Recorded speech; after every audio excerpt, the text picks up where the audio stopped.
All right, are we ready to kick this off? Okay. Well, welcome and good morning. I hope you all had a nice rest last night, and I'm glad that you're here. And I have to highly commend the Family Cafe for offering this conference this year, both in person and virtually, because all of the sessions are not only they're going to be taped, and I believe it's on Facebook Live, so people can learn. Even if they can't attend all the sessions, they'll be able to go back and look at them all. So I know a lot of learning has taken place. So very excited to have everybody here this morning and to be able to tape this. So this is our COVID-19 update. And my name is Karen Hagan, and I'm the Emergency Coordination Officer for the Agency for Persons with Disabilities. And for the last almost year and a half, I have joined our director and leadership team to manage the COVID response for the Agency for Persons with Disabilities, but also in concert with all of our state agency and nonprofit partners, because I will tell you, it took all of us. It has taken all of us. It will continue to take all of us to get through this experience that no one has ever experienced before. So a lot of learning along the way, from the federal government to the state government to the local government to us as individuals.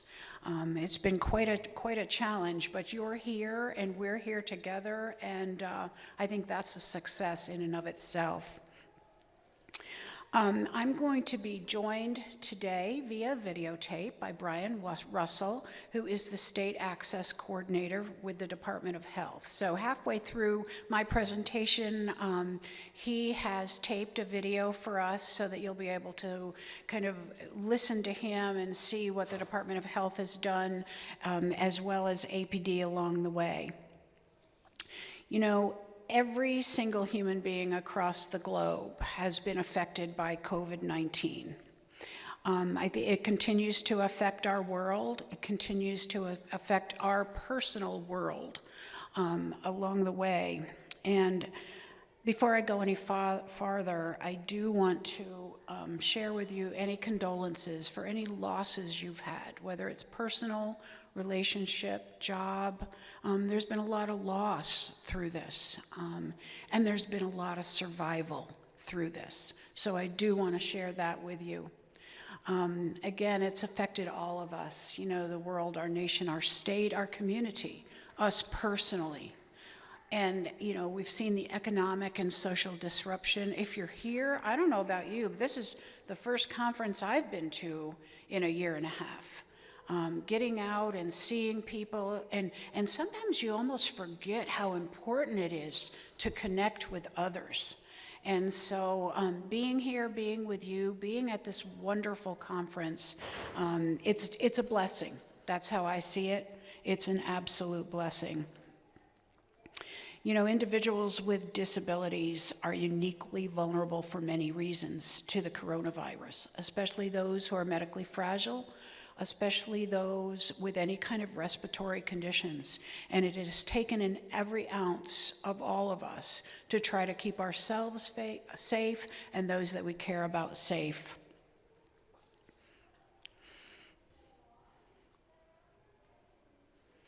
Let's talk a little bit about the impact. And sometimes, you know, we don't even realize the impact it's had on us personally until time goes on. And so everyone has a story to tell, personally, professionally, about our loved ones, about our community. And I would encourage you to talk about it. Talk about it to people. There's stories we will never hear. So if you get a chance, continue to talk about your experiences through this. Some are really positive. Some of us learned a little bit about ourselves, what it was like to be really alone, you know, and maybe getting to know ourselves a little bit more. But I do want to encourage you to talk about it because I think it's important. Especially if you are still a little bit angry or you still are a little bit worried. Talk to folks, you know, about that. I think the confusion, the fear and the anxiety, some of that came about because of the unknown. You know, CDC was just throwing information at us every single day, and the information would change as the CDC learned. You know, all different public health entities, governments at all levels would provide us with information, and it's like, how do I keep it all straight? Oh no, that was information from 2 months ago. It's changed. You know, and keeping all of that straight and making sure that we're doing the best right thing for us today is so, so important, and it will continue to be important to all of us. So it's had a great impact on us. Access, just access to services. You know, and every one of us in this room and every one of us listening has our own story to tell about how we got through it. And I have seen amazing creativity throughout this entire event. Some have seen a loss of home-based services. They really counted on those services that would come into their home and help them out. We talked a little bit about isolation already, you know, and what that does to us, what that does to people, because really we need each other. You know, we need each other personally, socially, medically. We really are in this together, yet our experiences are very unique. We saw an interruption of medical care.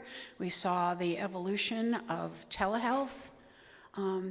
We had that fear of what comes next. I mean, as I was putting this together, I was thinking back of our journey, you know, all of our journeys, you know, and what has evolved over time. And it's like, oh my gosh, what's next? You know, and we're still thinking about that. You know, what's going to come next for me and my community? You know, I have to commend the Family Cafe for the precautionary measures they've taken. You know, they've wanted everyone to wear masks, they have hand sanitizer, they're trying to help people stay socially distanced. It's a hybrid event this year, as we've already said. Some folks are going to be attending online, and some folks are here. So I have to commend them. They've done a very, very good job, and I'm always amazed at the kind of work people do, really thinking through how can we still host an event, still move forward, yet with protections in mind. So high marks to them.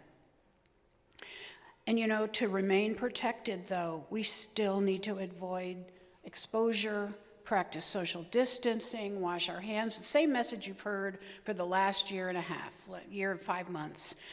We need to keep up with it. You know, we can't let it down. And, you know, one good thing is we've seen a major decrease in the flu because it's the same precautionary measures, probably something we need to keep in our own personal toolbox as we move forward to stay safe.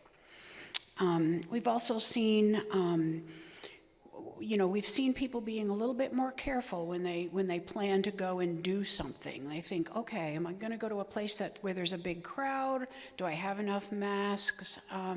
And so high marks to that, and high marks to this conference. And so these are things that we can continue to do. You know, get vaccinated. I mean, there's plenty of opportunities, and I'm going to share with you in a few minutes the journey the state has taken, the nation has taken about getting people vaccinated, and the opportunities that are continuing out there so that we can continue to make sure that people are vaccinated, because we know for a fact it's really made a huge difference. So let's talk about our journey. Let's start back a year and 5 months, a year and a half ago, and think about all of the things that were important at the time and the big issues that we faced along the way. And now what I'm going to talk about are just those big bucket issues. You probably have had a lot of little issues along the way too, but I'm just going to cover some of those really, really big ones. And the first one, you know, for APD and all of our partners was all about PPE, you know, personal protective equipment, face masks and hand sanitizer and gowns, and what kind of masks do I need? And then who would have known we would have had a shortage of toilet paper? I thought you would love that one picture of Mona Lisa carrying hand sanitizer and toilet paper. You know, the use of gloves, you know, it was amazing. It's like, oh my gosh, what am I going to do if I can't buy toilet paper? All of a sudden, we realize how vulnerable we are and how dependent we are on the economy and on our system. So it started with the whole, you know, PPE that we all needed and what we needed to do. And, you know, now I have seen the absence of toilet paper when people go, if there's a hurricane pending, you know, people go and buy up all the bread, they'll buy up all the milk, they'll buy up all the water, they'll buy up all the toilet paper. That did happen to us here. This, you know, during COVID in the very beginning. So that was kind of an interesting approach. But I want to share with you Florida's very proactive approach to COVID-19. Again, keeping in mind that no one has ever lived through this. There are some individuals who are still alive, who were alive in 1918, but they surely weren't in the emergency management business. They surely weren't part of a state agency that had a responsibility to keep their people, their constituents, their consumers safe. So, you know, and they weren't part of the federal government who had to try to figure out what to do about this coronavirus and a public health emergency. And I'm not saying that planning hasn't been done, because, you know, emergency management at all levels and health departments at all levels have done public health emergency planning. And there's a lot to be said for that. But I will tell you, being faced with what we were faced with, you know, you plan for that which you never think really is going to happen. And this happened. So, you know, it started with, and now we could talk about all levels: local government, state government, the federal government, the world. What are the life safety actions that we need to take to keep people as safe as possible? What do we know about this? And I can tell you that at the State Emergency Operations Center, I put that up there because I think folks might not realize how much coordination goes on between the state agencies in the state of Florida, in all states. But in the state of Florida, we were very, very involved with the Division of Emergency Management, the Department of Health, ACA, DCF, DJJ, the Department of Economic Opportunity, the Department of Education. All of these agencies are represented as part of the State Emergency Response Team and actually have representatives at the State Emergency Operations Center. It is a wonderful place to solve problems. A lot of the agencies have regional offices. APD has 6 regional offices and 3 APD-operated facilities. And I will tell you, they were solving problems right and left every single day. But when problems get big enough that they can't solve them, that's where the State Emergency Operations Center comes into play, because some problems can only be solved together. And together we solved many. You know, I was talking about PPE before, and because we couldn't get it, you couldn't get it early on, what the state did is they bulk purchased a lot of PPE supplies so that we could put in what we call a mission request. It's like, these facilities need PPE, and so we were able to do that. And ACA was able to do that for their ALFs and their ICFs and their nursing homes. You know, we knew early on as a world that the most vulnerable people that would be affected by the coronavirus were those who were elderly, starting with that, over 65. And in the state of Florida, it was absolutely the priority. And we started doing a lot of things, testing, vaccinating, you know, by age group. And of course at APD, what we did, what our director did all along the way, and with our partners, was like, do not forget the people that we serve. They are vulnerable. And so we were always front and center saying, we cannot forget for 1 second people with disabilities and what they're going through. And we did that, and we spent a lot of energy and a lot of time doing that. So the next big bucket happened with testing missions. Everybody wanted to get tested. We didn't know, do I have it? Do I not have it? How do I get tested? Where do I go to get tested? So we worked together very closely with ACA especially. to make sure that our APD licensed group homes would have access to testing. And so the state DEM contracted with Curative Labs, and we were able to provide testing every 2 weeks to residents and staff of all of the group homes. And that was important because it was only through testing that we knew when we had to isolate and where folks needed to go or who needed to go to a hospital early on. It was huge. And again, as I was putting this together and I think back, and we'll take some questions at the end if that's okay, and I want to hear them, okay? And we'll talk about that. So hold on to it, don't forget what your question is. Anyway, it was a lot. And testing still goes on today, but it goes on locally. You know, it's moved from the state testing sites down to the county health departments and into the private sector. You can get tested by your primary care physician. You can be tested at CVS and Walgreens. It's been an interesting public-private partnership throughout the entire response to COVID-19 in Florida and probably around all of the states in the nations. I do want to say that each state had the ability to prioritize the order of which testing occurred, vaccination occurred, depending upon each state's population. And, you know, our governor decided that we really needed to focus first on those most vulnerable, which we know were our elderly. And then, of course, we were in there saying, and our individuals with disabilities. So next came vaccination missions. And, you know, as I look at all of this, we're talking about a year and a half on this one slide, a year and a half of hard work and people going through a lot just on this one slide alone. So vaccination, once we had access to vaccinations, everybody wanted them at once. But again, early on, both with PPE and with vaccinations, they were scarce early on, and everyone's like, how can I get it? Where can I go? You know, and that thirst for information was all important. And so we started thinking about what are we going to do in order to vaccinate our people, and how can people have access to that?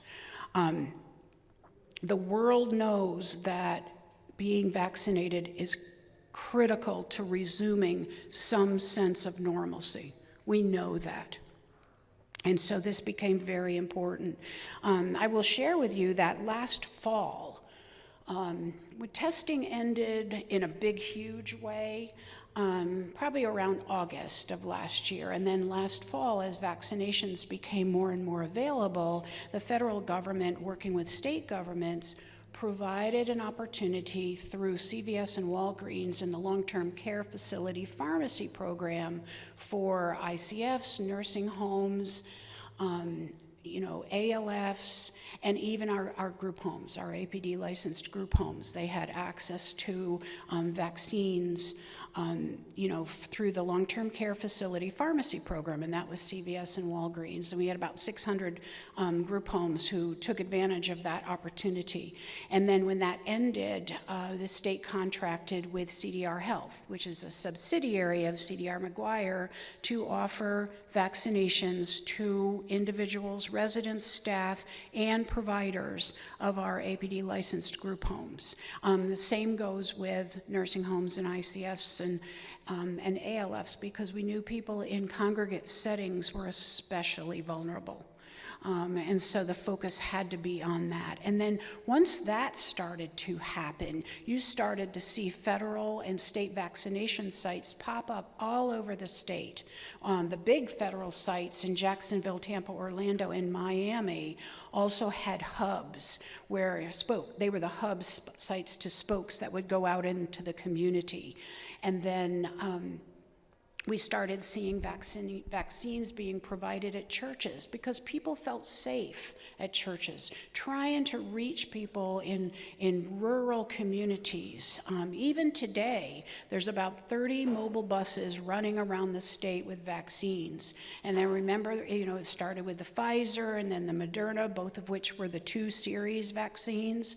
And then J&J came out, which is the one vaccine. So we still have vaccination missions going on, but we are starting to see that transition to the private sector. Remember, I was speaking about the public-private partnership and how important that is. You started seeing Publix offering vaccines, CVS, Walgreens, Dollar General, I can go on. And so people have access to vaccines today, but early on, when it first started, everyone was really feeling like, oh my gosh, I have to be vaccinated. Where do I go? Who do I talk to? So communication was especially important. You know, we had the declaration of the public health emergency that Dr. Rivkes, who's the state surgeon general, put out, and that was very important because what it outlined was, the first statement, COVID-19 is a threat to public health in Florida. And by the way, the Surgeon General is a great example of a state leader who has been at this for a year and a half, never ceasing to lean forward, never ceasing to try to protect the citizens of the state of Florida. Every single morning, 8:30 calls that he was on, listening to the problems, you know, so that, you know, high marks for him and all of our state leaders.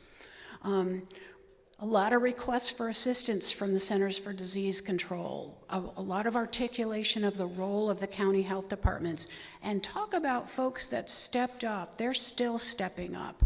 And you know, yesterday, if you were here, you know, I did a session on disaster preparedness, response, and recovery, and we stated all disasters are local because they begin locally and they'll end locally. And so we've seen a transition back to the county health departments, you know, trying to understand what the needs are and how that they can help, and the gathering of information, because every county has different resources, and so they're key to us moving forward. We saw surges in hospitalization. Thankfully, we're seeing that go down, and that's a direct result of the vaccination efforts in the state of Florida. But the coordination of county, state, and federal resources, it doesn't just happen. You know, there's a lot of practice that goes into this. We continually need to coordinate with our state and federal and local government partners, and it doesn't stop there. It also includes the ARCs, and it includes the FARF, and it includes the Developmental Disability Council and the Centers for Independent Living. We're in this together, and we will continue to be, and we definitely were throughout this entire event. I know that if you are the same as we felt, it's like information was coming at us like water out of a fire hose, and it's like, how do I keep it all straight? How do I know what to do? And so one of the things I'm really proud of APD for doing, you know, we've got a very robust website, and you know, we put all of the information up on the website so people could access that. And you know, www.apdcares.org is just a great resource. We keep a disaster recovery toolkit up at all times, and we continually update that. But the next thing we did, because of what was happening with information, just all of the CDC stuff, all the press releases coming out of the different agencies, all of the changes in executive and emergency orders. We developed a tracker that you can go on it and you can see it today, and it's in chronological order, and it's organized by who's putting the information out, the link to get to it. It's going to be one of those tools that we're going to keep going forward, because we know there will be other emergencies. Hopefully not another public health emergency pandemic like we've seen in this past year and a half in our lifetime. But we will keep up to date with that information. And as we got information in, we were feeding it into our communications folks, and they were putting it on there. And you know, every day, Director Palmer, who's here, thank you, she would have someone report out on what's new today. So that our entire team, our leadership team, would know what's the latest and greatest, because it helped us in our decision making.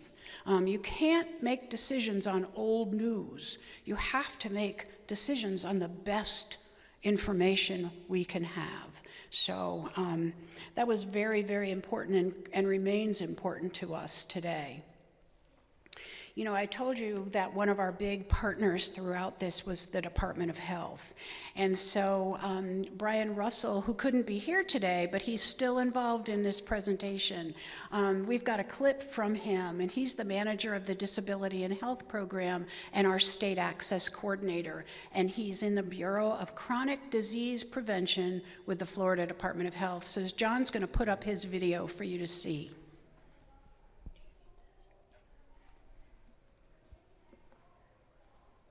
Hi, and welcome to the session, Role of the Florida Department of Health and Disability and Health Program in a Public Health Emergency.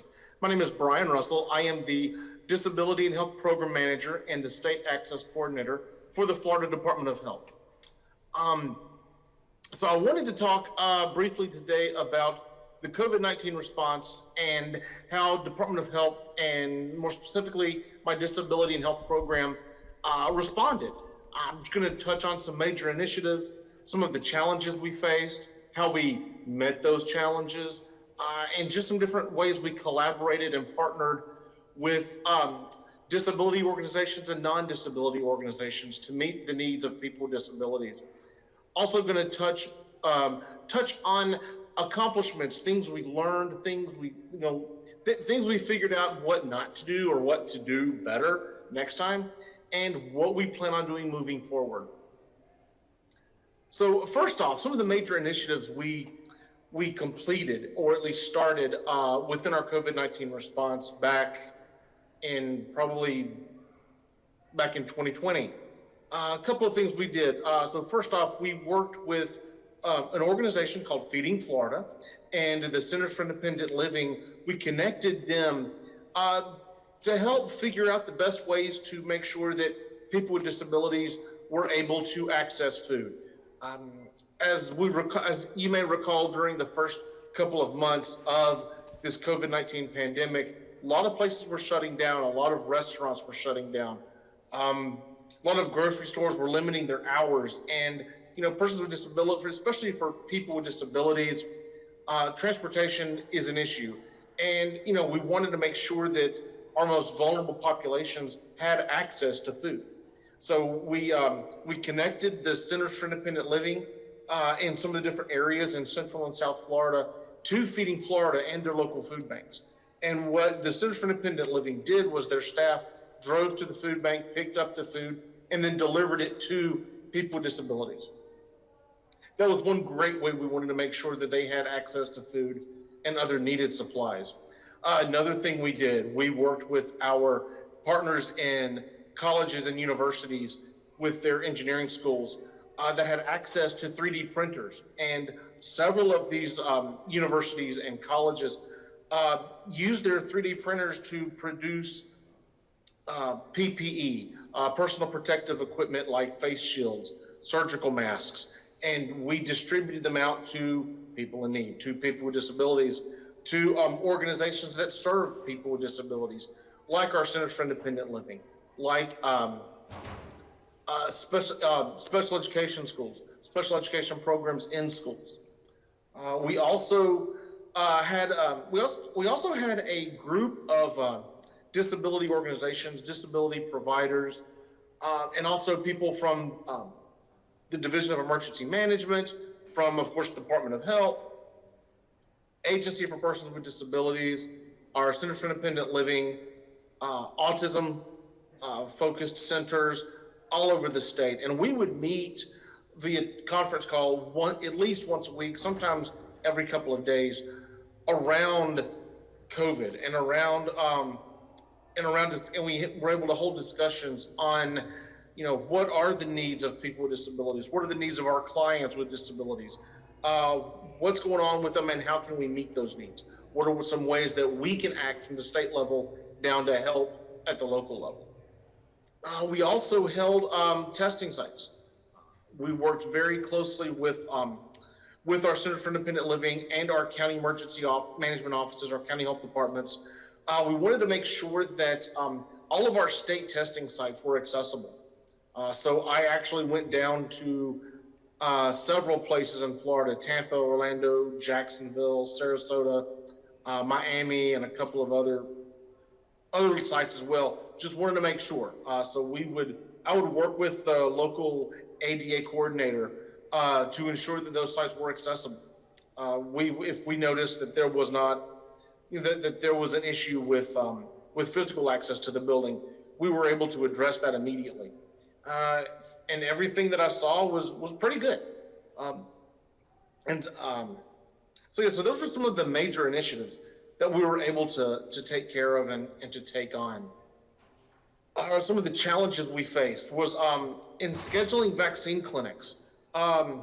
We were able to get Centers for Independent Living designated as a vaccine site for persons with disabilities. So several of our Centers for Independent Living, 13 in fact, we had 13 Centers for Independent Living vaccinate almost 2,000 people with disabilities from probably February to last week. Very excited about those numbers. That was something that otherwise a lot of these people would not have been able to get the vaccine had it not been for the willingness of the CILs to serve as a vaccine site. So one of the challenges in setting up those vaccine clinics was working with the vaccine providers to understand that, a lot of their clients did not have transportation. So having to get transportation of the clients with disabilities, getting them transported from their house to the CIL office was a challenge. Another challenge that we overcame, but it was a challenge nonetheless, of training staff at the vaccine and testing sites. Wanted to make sure that they understood basic disability awareness, disability etiquette. How do you work with, how do you vaccinate someone that's in a wheelchair? How do you vaccinate someone who might be deaf or hard of hearing or have some type of visual impairment or cognitive disability? So with the help from our friends who are ADA coordinators, we provided on-site, just-in-time training on disability awareness to these vaccine sites and their staff. We also had some challenges around communication and communicating the different and the ever-changing messages of COVID, how to prevent it, what it is, why to get tested, how to get tested, what the vaccine is, why you need a vaccine, that kind of thing. And so a lot of the information was changing rapidly. And for people, and from the public health standpoint, communication is key.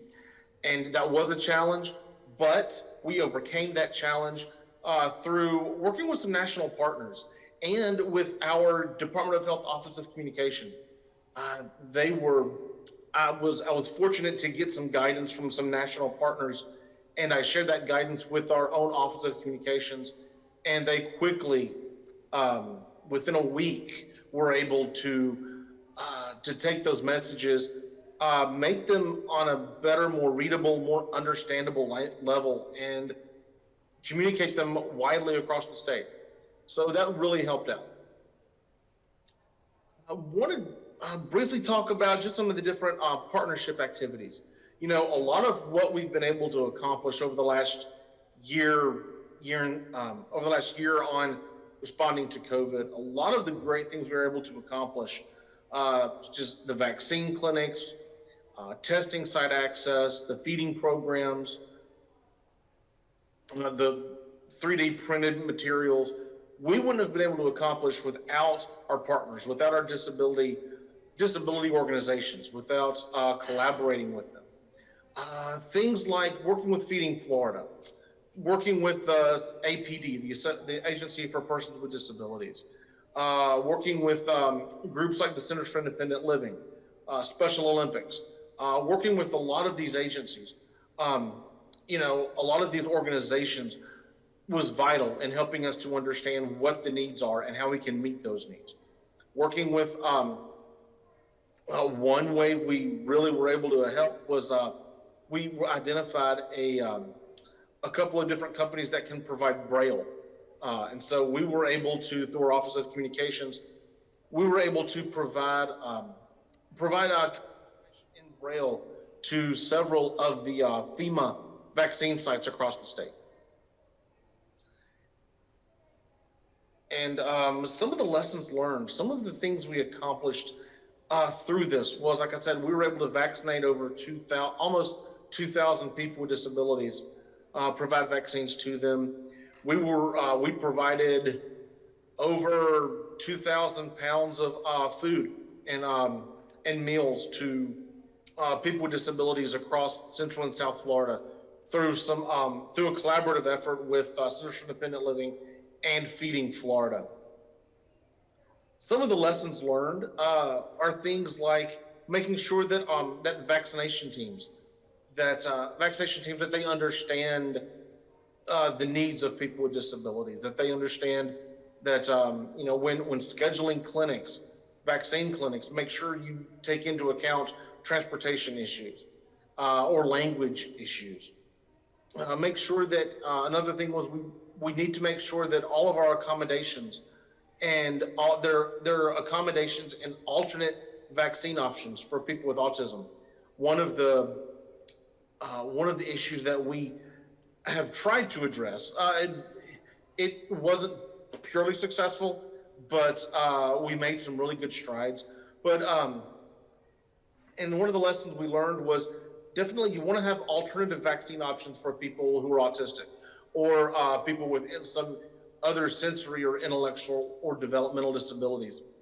We had heard from some different families that waiting in line at a vaccine site was just too much, or if you went to a vaccine clinic and it was just sensory overload, and that was not a good thing. So trying to figure out better ways to do that next time is what we've looked at doing. Moving forward, hurricane season is upon us, and we want to, and so we're taking some of these lessons learned, some of these successes, and we're developing ways to make sure that we can translate that into hurricane preparedness, and hopefully hurricane preparedness and response. We're talking with our county emergency managers. We're talking with our county health department staff to identify ways that we can make shelters more accommodating for people of all abilities. We're also talking with our county emergency managers on educating them on how to be more inclusive in their messaging for hurricane preparedness. We really want to make sure that you can that you're ready for hurricane season. One of the things is we're looking for different ways to partner with our disability organizations, like the ARC chapters, like APD, like our Centers for Independent Living. Wanting to make sure that we collaborate with them to share to share information on how to be more prepared for an emergency. Do you have an evacuation route ready? Do you know where you want to go in case you have to evacuate? Do you have what you need ready to go? Have you started collecting your hurricane kit? Those kinds of things. So just want to make sure that we share appropriate messages in an easy to understand way. But yeah, so overall, it's been a very successful COVID-19 response. The pandemic, it's been a 100-year pandemic. I hope we never have to do this again. But if we do, I feel very confident that we could respond in a very effective way and make sure that the needs of all our Floridians, especially Floridians with disabilities, and their families and their caregivers are taken care of. So thank you again so much for the opportunity to speak today at this workshop. I greatly appreciate it. Again, my name is Brian. I am with the Florida Department of Health and manage the Disability and Health Program. Enjoy the conference and have a great rest of your day. Thank you so much. Hi, and welcome. I'm so glad we were able to have that clip from Brian. I hope you probably heard just as I did. His underlying theme was the we.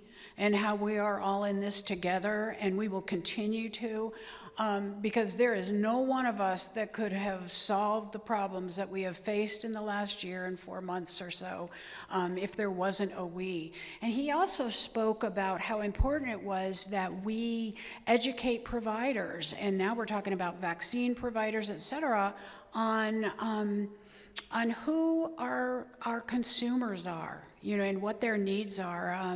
Our director of behavioral health was able to put together a training for those who would be going into our APD licensed group homes so that they understood the needs of our population, and so that they could, really be as sensitive as possible. And they were gracious, and they were sensitive, about that. I'm not saying that there weren't problems. There's always going to be problems, but I will tell you, when they arose, we solved them together, and we continue to do that. And whether we're talking about a public health emergency or a hurricane event, it's us doing it together that really makes a difference in people's lives.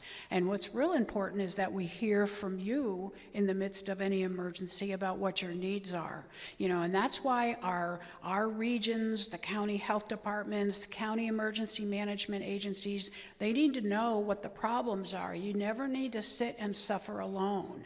And we can't solve them if we don't know what they are. But what's really important is, if we really want to solve the problems for individuals or families or communities, is that we get on the same side of the problem and we try to work it through together. It's never as quick as everybody would like to have it, but we can solve them together. So I'm really glad that he was able to provide us with that information.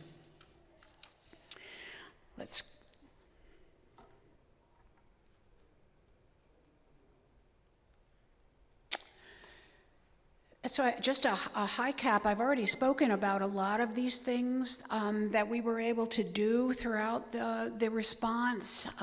We always have a representative at the State Emergency Operations Center, and that's why you, in your communication with your local communities, the problems that you face, if they cannot be solved locally, they will rise to the state level, and then we can solve them together, hopefully. Some problems are easier to solve than others, but they need to be raised.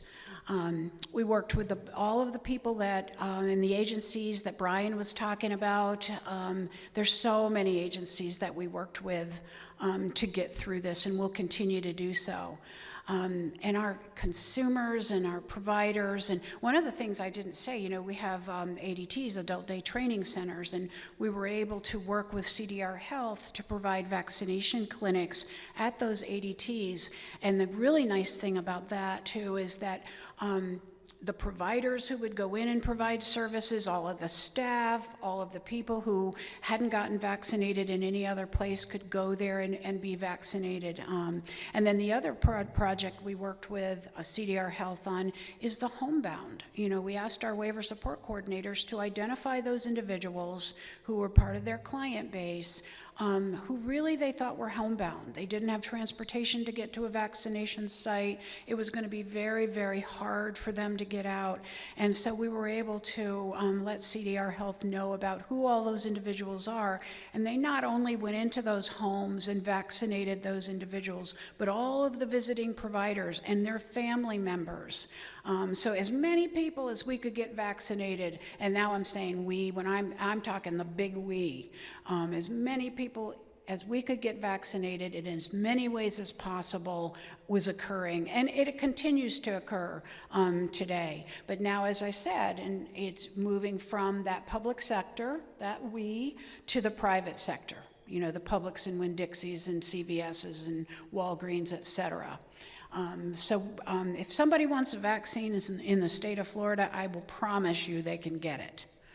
There is no reason. So working together was really important. And then communicating essential information was absolutely critical. Accurate information. If you recall back a year ago, a lot of misinformation abounded. So it really is our responsibility to make sure the best and most right information is out there. And that's why, and it's not just, ABD website is wonderful, but so is the Department of Health and the Division of Emergency Management, and we always make sure that we're consistent so the information that we're providing is up to date and accurate. Our major projects, again, and this says these are our APD's major project, but I will tell you, these are pretty similar to all of the other agencies, and I have to hand it to our providers. They did everything in their power to keep their people safe. They worked so hard, and it proved successful because of it. But again, the access to PPE, the testing missions, vaccination, education, and just navigating the system for all of our clients and our staff in the group homes, in supported living, in the family home, in our operated facilities, and working with our stakeholders and providers. It's just so important. Yesterday, we had our session about disaster preparedness response and recovery, and just like all the sessions at Family Cafe, you'll be able to go online and see them again to help you build your own kit. But a lot of lessons learned that we've learned through the coronavirus event will serve us well as we go into hurricane season. And this is a screenshot of our website, just a page. I know it's a little bit difficult for you to see here, but there's so many links to so much good information. I would encourage you to look at that, and even the mental health services. And again, going back to what we said in the very beginning, is that this event, just like all emergencies, affect us all very differently. It's very personal and it's very public. And this is just a little bit more about the vaccine resources. We wanted to make sure that as we learned about resources, either that we're providing or that partner agencies are providing, that we were putting them up on the website so that people could have this information. Where are we now? Well, testing is being conducted locally by the private sector and the CHDs. We have over 10 million Floridians who have been vaccinated. About 55% at this point, it was 53% on Tuesday, of Floridians have had at least one shot. And we are at 12, individuals who are 12 and older can receive the vaccine. We're seeing that transition from to the private sector, both for testing and vaccinations. And we're preparing for hurricane season. So, anybody who is doing anything in the emergency services business, you will hear us say the same thing. Not only are we getting through the end of COVID, but we still have COVID with us as we approach hurricane season. So, make sure that your plan is up to date. And one thing we talked about yesterday that I have to say again is every county is a little bit different in their capacity to deliver services, especially when it comes to sheltering. And we'll talk about that a little bit during our director session, very short. But know your county, know your home, know your zone, know the resources in your county. Go to your county health department website, go to your county emergency management website. You will learn a lot. It is also on those websites you can register for a special needs shelter if that is one of your options. So, I think the final message that I would have is to tell you that we're still in this together. We are always going to be, and we will get through it. You're here because we are getting through it. And now we're facing hurricane season, and we're going to get through that together as well. So I want to thank you very much. If you have some questions, we can do that. Yes, sir. I have a bunch of questions. Okay. First and foremost, when will the vaccine be available for 11 and under? When will that be available because my brother still has not been able to get the vaccine, and my mom is waiting for him to get the vaccine so she can get the vaccine. Right. His question is, when will the vaccine be available for those who are 11 and under? We need to, I'm looking back because in order for this to be taped, I'm going to repeat the question so everyone can hear it. So we need to keep our ears to the ground to what's going to come out of the CDC.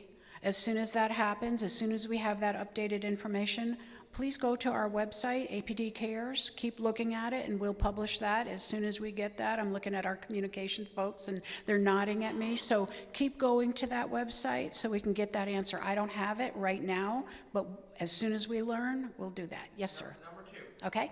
Here's the big one. Why did we have to have the lockdowns when they were breaking one of the first amendments of a right to assembly? That's a big worry because it says that we have a freedom to assembly, and that was completely thrown out the window when the coronavirus happened. But it didn't matter because we have a right to assembly no matter if the pandemic happens or not. So his question is, why did we have a lockdown when people have a right to assemble? And the first and foremost answer is going to be public safety early on, because it was so transmissible. The decision was we are going to make sure that we keep people as safe as possible, as early as possible. We started, you saw what was happening. You know, the deaths were going up, the hospitalizations were going up, and the only way to stop that was to isolate folks and to try to keep them as safe as possible. But you've seen that transition over time. You've seen people coming back together. We are here. And here's the big third one. Okay? For the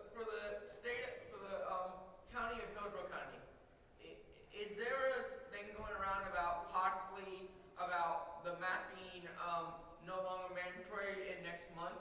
Or do anyone about masks no longer being mandatory to wear next month, or is that true or not? So his question is, it's specific to Hillsborough County, but in general too. He wants to know when can people stop being mandated to wear masks? And that's really already happening, and the word is encouraged. Now let's keep in mind, every county has the right to have a certain amount of safety precautions that they choose to handle. But we are seeing the word used, the word encourage, to wear masks. And that's because we know that masks will keep people safe. So if people are vulnerable, or if they have not been vaccinated and they're around others who might be vulnerable, it's a responsibility that we share. And here's one more. Okay. You said for your the group home. Mm-hmm. So you said that they were being tested every 2 weeks when the virus started. So why did they had to be mandatory for us to be tested for every 2 weeks, right? Mm-hmm. So how come we were told that we were exposed and they didn't tell us that it was just a mandatory test? Why would staff lie to us and tell us that our staff of our group homes tell us that we were exposed when it was more of a mandatory testing every 2 weeks? So I think your question is about the mandatory testing every 2 weeks of residents and staff in group homes, and that the staff, it sounds like the staff in your group home were sharing with you that you were exposed. And keep in mind, back when that was happening, the numbers were going up and up and up. People were exposed very, very easily, especially when there was visiting staff coming into the group homes. So the chances of individuals being exposed in those early days before the vaccine was very, very, very high. And we didn't want to lose anybody. You know, now I'm talking about the big we. We didn't want to lose anybody. Well, this was right, because the vaccine started about in January, right? Or did it start before that, like in November?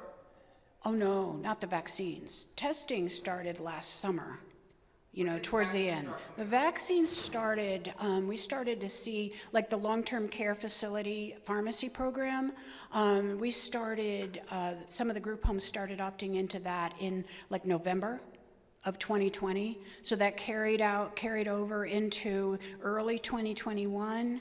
And then we saw the state contract with CDR Health. Because we had an exposure right near Christmas time, but we were able to make it out. But it was a very worrisome time because it happened right near Christmas time, and I was afraid. Sure. I was one of the people that was afraid I wasn't going to get to see my family for Christmas. And wasn't that a terrible time for all of us? You know, we all went through that. I think there were so many families that weren't able to get together at Thanksgiving and Christmas because of that. But because those decisions were made, we saved a lot of lives. All of us in here, all of the folks we've been talking about, we saved a lot of lives because of that, and we're through it. Now we're here, you know, and we can cherish all the things that we were isolated from. We're starting to be able to participate in.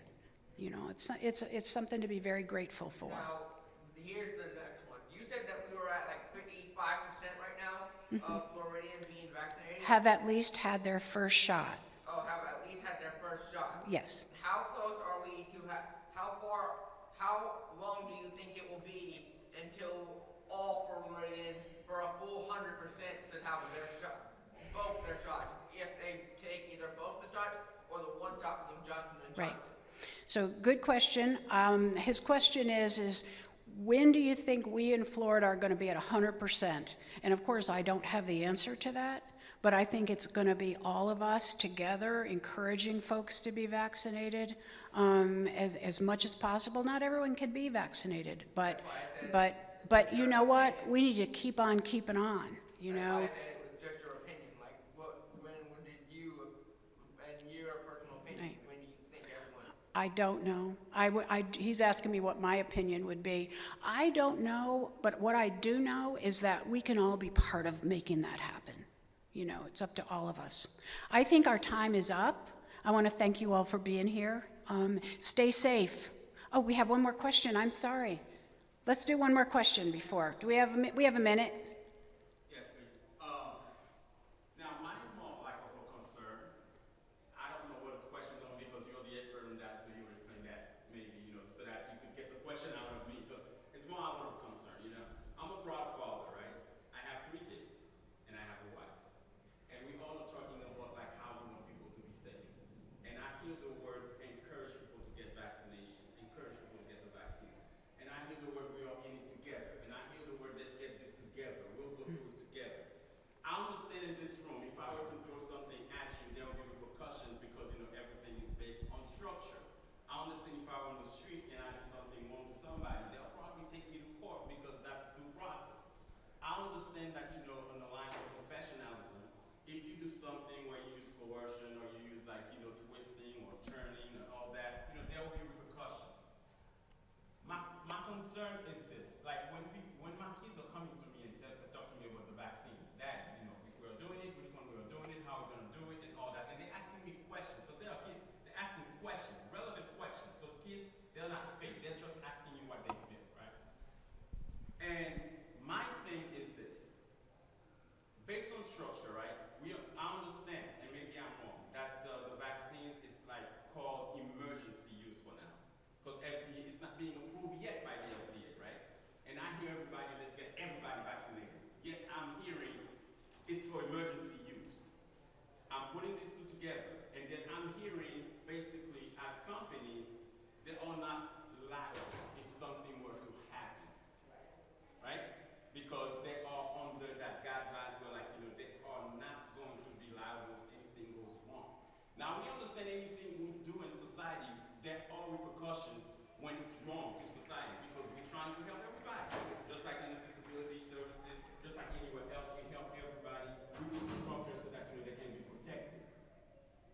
Something goes wrong, let's say we take it and something goes wrong. There is no liability. Basically, I'm being encouraged to put something inside of my children that I love, my family. And yet, it's an emergency use. It's not proven yet to be effective. But the narrative is, yes, do it because it's safe. And at the same token, you do it, something goes wrong, no one is responsible.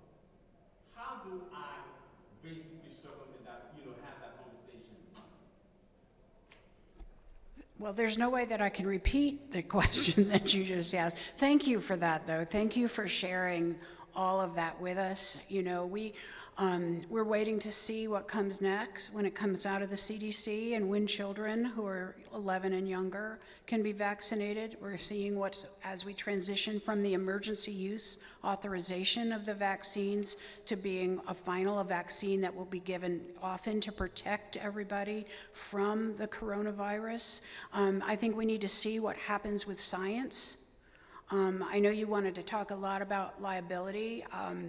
I think we need to see what happens with the science. I think that the decisions that we make personally, that decisions that we make as a state have to be very thoughtfully made to do the best we can do to protect people. We have seen a decline in people with COVID-19. We've seen a decline in hospitalizations, and that's because of a lot of things. It's because of the personal protection we have had. It is because of the work that science has done, and there's a reason why the numbers are going down. And one of the reasons is because people are being vaccinated. But I think that you obviously have done a lot of work looking and reading up on everything and being very thoughtful. And I do think that's important. Nobody should go into any of this blindly. So, Director?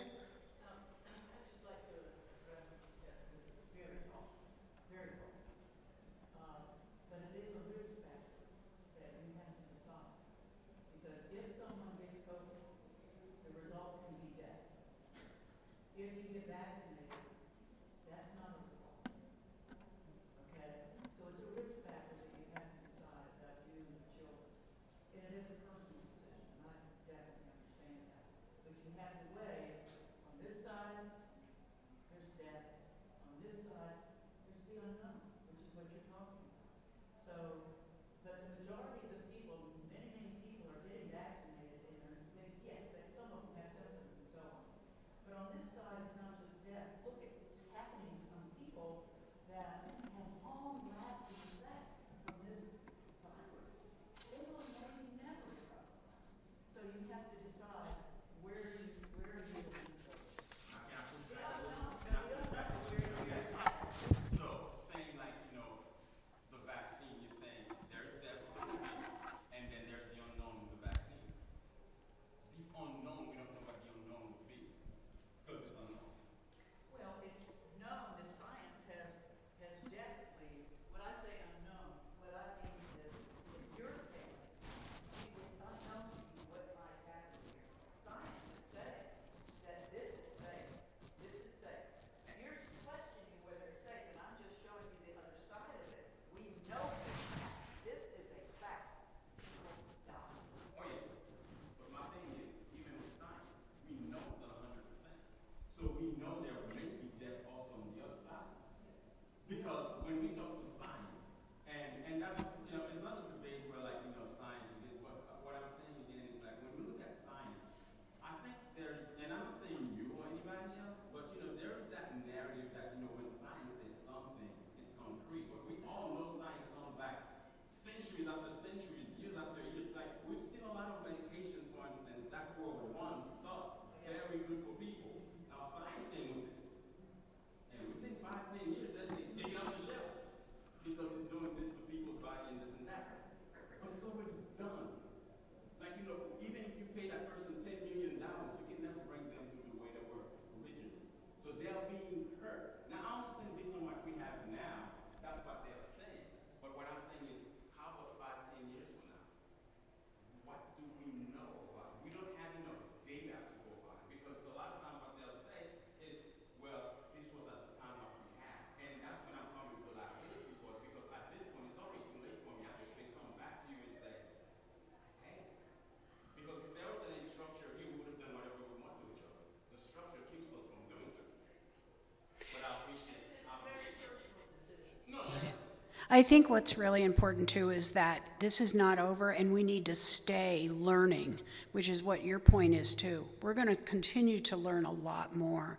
We're going to take one more question and then we're going to end this session. Yes, ma'am. Just a little food for thought, because I have my balance on the shots myself. He has his shot because he's at the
another evolution of vaccines and diseases and things that come out.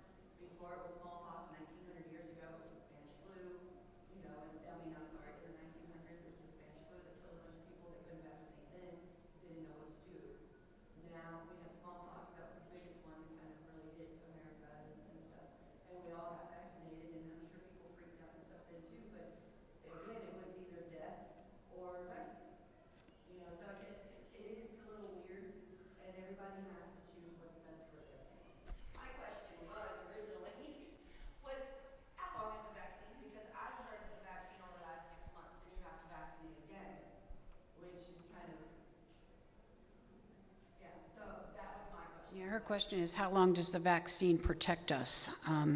And I think there's been a bunch of different answers on that. Melanie, do you have anything more up to date than that? I don't know.